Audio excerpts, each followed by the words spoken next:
ఇవాళ సుప్రీంకోర్టు కొన్ని అబ్జర్వేషన్స్ కూడా చేసింది, కొన్ని రిమార్క్స్ కూడా, కామెంట్స్ కూడా పాస్ చేసింది. ఎందుకు రఘురామకృష్ణరాజు ఇంకా పోరాడుతున్నారు?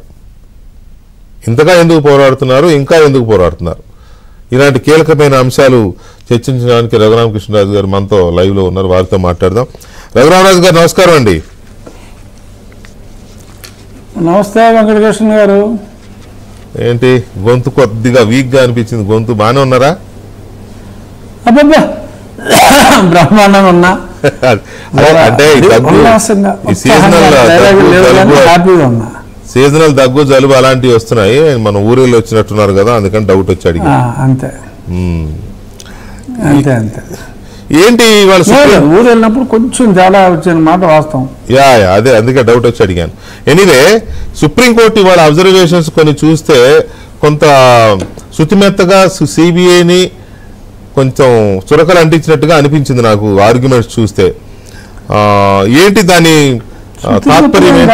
గట్టిగానే అంటే నేను అన్నాను కాదు, గట్టిగానే. ఎందుకంటే నేను ఫిజికల్ గా లేను కానీ వర్చువల్ గా వాచ్ చేశాను.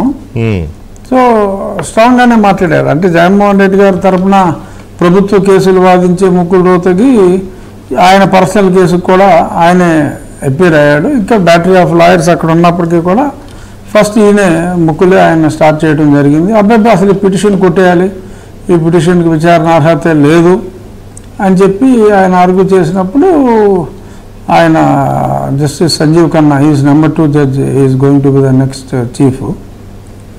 సో ఆయన చాలా స్పష్టంగా no no no we can't do that. Why, what is the progress subsequent to the last hearing అంటే నో ప్రోగ్రెస్. మా లాయర్ గారు బాలాజీ శ్రీనివాసన్, ఆయన ఇంతకుముందు తమిళనాడు గవర్నమెంట్కి ఏఏజీగా పనిచేశారు.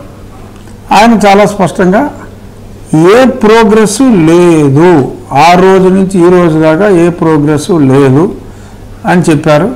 మరి సిబిఐని ఇంతకు మునిపే మీరు డిలే అన్నప్పుడు డిలే ఎత్తుకైంది, ఆ రీజన్స్ అన్నీ ఫైల్ చేయమన్నాం కదా అంటే ఎవరు మాట్లాడకపోతే స్పష్టంగా సిబిఐ కౌన్సిల్ ఎవరు, హూస్ రిప్రజెంటింగ్ సిబిఐ అని చెప్పి ఆయన చాలా గట్టిగా అడగటం జరిగింది.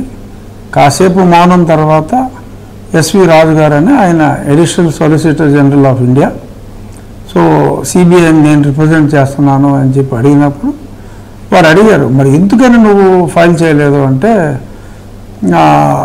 కొంచెం టైం అడిగి 207 అంటే డిశ్చార్జ్ పిటిషన్లు అని చెప్పి జగన్మోహన్ రెడ్డి గారు కొంచెం స్ట్రక్చర్డ్గా, సపోజ్ ఇప్పుడు ఆయన అక్యూజ్డ్ ఒక 30 మంది 40 మంది ఉన్నారనుకోండి, అందులో ఒక వ్యక్తి డిశ్చార్జ్ పిటిషన్ వేస్తాడు, లోవర్ కోర్టులో 3 నెలల తర్వాత కొట్టేస్తారు, తర్వాత హైకోర్టుకి వెళ్తారు, అక్కడ ఒక 6 నెలల తర్వాత కొట్టేస్తారు, ఆ తర్వాత సుప్రీంకోర్టుకి వెళ్తారు, అక్కడ ఇంకొక 6 నెలల తర్వాత కొట్టేస్తారు, అప్పుడు దాకా మిగిలిన వాడు డిశ్చార్జ్ చేయడు, ఆ తర్వాత రెండో వాడేస్తాడు.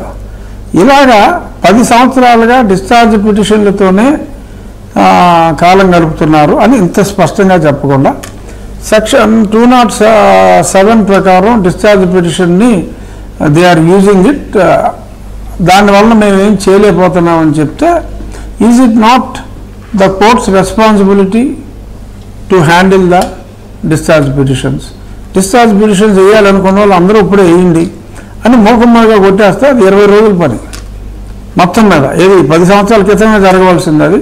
సో ఇదంతా ఒక, I can't use the word హ్యాండింగ్లో, బట్ ఆ అనుమానం, ఆ అర్థం వచ్చేలాగా నడుస్తున్నట్టుగానే ఆయన కూడా మాట్లాడారు. దాన్ని కూడా జడ్జి గారు ఖండించారు. The court must take care of all these things, they must know how to handle this kind of doings అని చెప్పి కూడా చెప్పారు. అలాగే ఒక రాష్ట్ర ముఖ్యమంత్రి, ఒక పార్టీ అధ్యక్షుడు ఇన్ని వాయిదాలు అడగటం, వాళ్ళకి వాయిదాలు ఇచ్చినట్టుగా ఉండటం అనేది కూడా సరైన పద్ధతి కాదు. The trial shall go on, there cannot be any exemptions and the trial shall go on.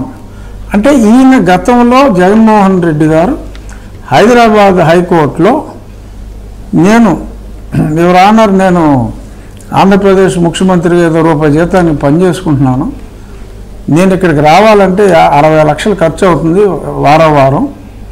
So నేను రాకుండా ఉండటానికి వెసులుబాటు ఇవ్వండి అని చెప్పి